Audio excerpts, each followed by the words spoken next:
বিকেলে যদি কিছু খেতে মন করে আর বাড়িতে থাকে যদি শুধু আলু, তাহলে এই রেসিপিটা বানিয়ে দেখতে পারেন। নমস্কার বন্ধুরা, তাপসীস কিচেনে আপনাদের সবাইকে স্বাগত জানাই। চলুন আজকের ভিডিওটা শুরু করি। এখানে নিয়ে নিয়েছি আমি দুটো আলু আমি আগে থাকতে ধুয়ে পরিষ্কার করে নিয়েছি।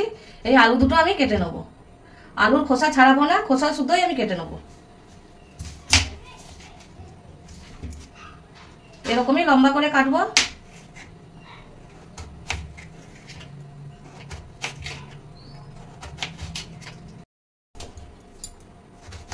আলু কাটা হয়ে গেছে, এবার আমি পরিষ্কার করে ধুয়ে নেবো আর একবার।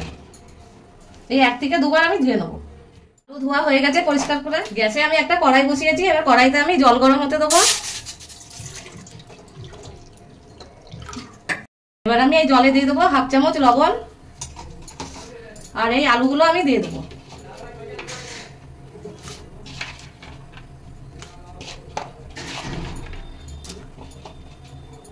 জলটা দিয়ে ফুটে যাবে, আমি আলুগুলো নামিয়ে নেবো। যতক্ষণ এখানে আলুগুলো ফুটছে ততক্ষণ আমি এখানে একটা ঘন ব্যাটার তৈরি করি। ব্যাটারের জন্য আমি নিয়ে নিয়েছি এখানে একটা বড় বাটি। বাটিতে দিয়ে দেবো কর্নফ্লাওয়ার 1 বাটি, কাঁচা লঙ্কা দিয়ে দেবো অল্প, একটা একদম ছোট ছোট করে কুচি করে নিয়েছি। দিয়ে দেবো ধনেপাতা অল্প, লঙ্কার গুঁড়ো দিয়ে দেবো অল্প, দিয়ে দেবো স্বাদ মতন লবণ। এবার এটাই আমি অল্প অল্প জল ঢেলে একটা ঘোল তৈরি করে নেবো।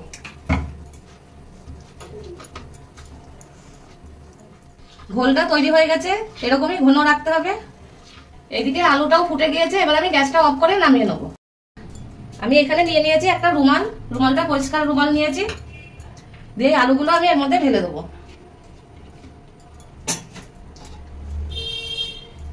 এবারে রুমাল দিয়ে আলুগুলো ভালো করে চেপে চেপে মুছে নেবো। এবার আমি এখানে একটা প্লেট নিয়েছি, এই প্লেটে ঢেলে নেবো আলুগুলো।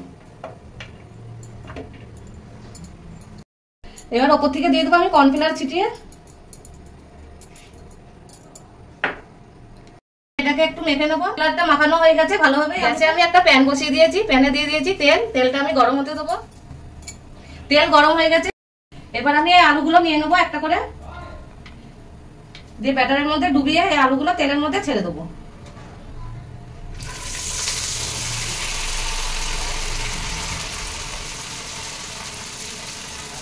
আবারও দিয়ে দেবো।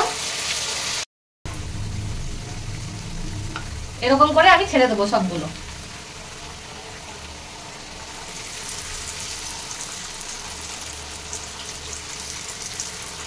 এটাকে মিডিয়াম ফ্লেমেই ভাজতে হবে। হয়ে গিয়েছে ভাজা, আমি এবার নামিয়ে নেবো।